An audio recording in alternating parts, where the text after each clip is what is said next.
নমস্কার বন্ধুরা, পিঙ্গুস কিচেনে আপনাদের সকলকে স্বাগত জানাই। আপনারা কি নতুন কোনো চিকেন রেসিপি খুঁজছেন?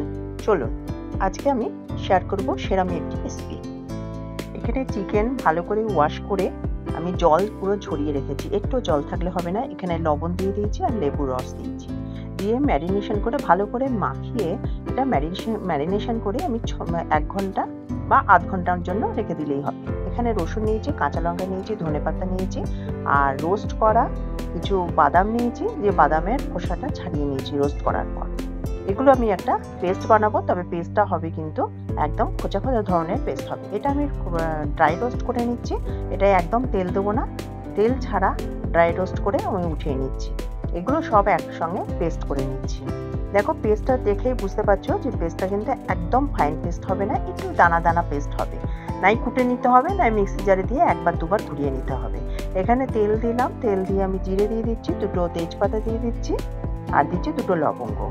এবার বড় বড় 2টো পেঁয়াজ খুব ফাইন চপ করে নিয়ে আমি তেলের মধ্যে দিয়ে দিলাম, দিয়ে ভালো করে এটা ভেজে নিতে হবে। তবে এটা খুব একদম লাল লাল করে ভাজবো না, এর মধ্যে একটু লবণ দিয়ে দিলাম, দিয়ে আবারও আমি ভেজে নিচ্ছি।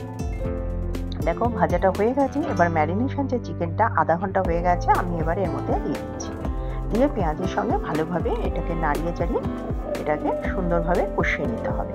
এটা আমি কষাতে কষাতে মাঝে মাঝে ঢাকা দেবো, 2 মিনিট অন্তর অন্তর ঢাকা খুলে আমি আবার এটাকে ঘুরিয়ে ফিরিয়ে ভেজে নেব।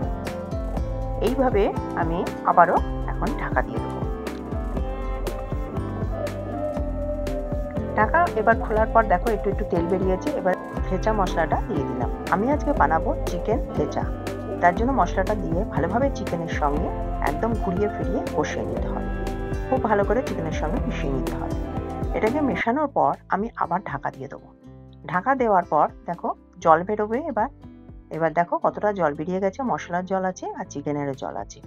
এইভাবে কিন্তু চিকেনটাকে বয়েল করে নিতে হবে, কারণ চিকেনটা এতেই সেদ্ধ হয়ে যাবে মশলার সঙ্গে। দেখো, আবার ঘুরিয়ে ফিরিয়ে আমি ভালোভাবে একটু কষিয়ে নিচ্ছি। এইভাবে ভালোভাবে কষিয়ে নিতে হবে। তার মধ্যে আমি টেস্ট মতন আমি যতটা লাগবে ততটা লবণ দিয়ে দিলাম, আর দিচ্ছি আমি এখানে ধনেপাতা কুচো দিয়ে বেশ ভালোভাবে নাড়িয়ে সব মিশিয়ে আমি এখানে ঢাকা দিয়ে দিচ্ছি। ঠিক আগের মতন এখানে ঢাকা দিয়ে দেবো, আর 2 মিনিট অন্তর অন্তর খুলে আমি এটাকে নাড়িয়ে নেবো। এবার আমি তেল বেরিয়ে গেছে, এবার আমি দই দিয়ে দিলাম। দই দিয়ে ভালোভাবে আবারও কষিয়ে নিতে হবে। এখানে রোস্টেড 2টো কাঁচা লঙ্কা দিয়ে দিলাম, দিয়ে আমি ঢাকা দিয়ে দিচ্ছি আবার। দেখো, ঢাকা খুলে নিয়েছি। এবার তেল বেরিয়ে গেছে কতটা, এখানে আমি সামান্য জল দেবো। এটা কিন্তু একেবারেই পাতলা হয় না, গাঢ় গাঢ় হয়। রুটি পরোটা যে কোনো পোলাওয়ের সঙ্গে দারুণ লাগে। দেখো, চিকেন ছেড়ে গেছে, চিকেন একদম ভালোভাবে এটা সেদ্ধ হয়ে গেছে। এবার খুলে আমি কুক করব। আমার থেঁচা চিকেন হয়ে গেল। দেখো কত সুন্দর হয়েছে। কোনো নতুন চিকেন রেসিপি বানাতে গেলে কিন্তু এই চিকেন রেসিপিটা বানাতেই পারো। এটা দুর্দান্ত টেস্টি হয়। এই রেসিপিটা তোমাদের যদি ভালো লেগে থাকে তাহলে অবশ্যই লাইক করো, শেয়ার করো, আর আমার চ্যানেলকে সাবস্ক্রাইব করতে একদমই ভুলো না। আজকে এই অবধি, অন্য কোনো নতুন রেসিপি নিয়ে অন্য দিন হাজির হয়ে যাব। ধন্যবাদ।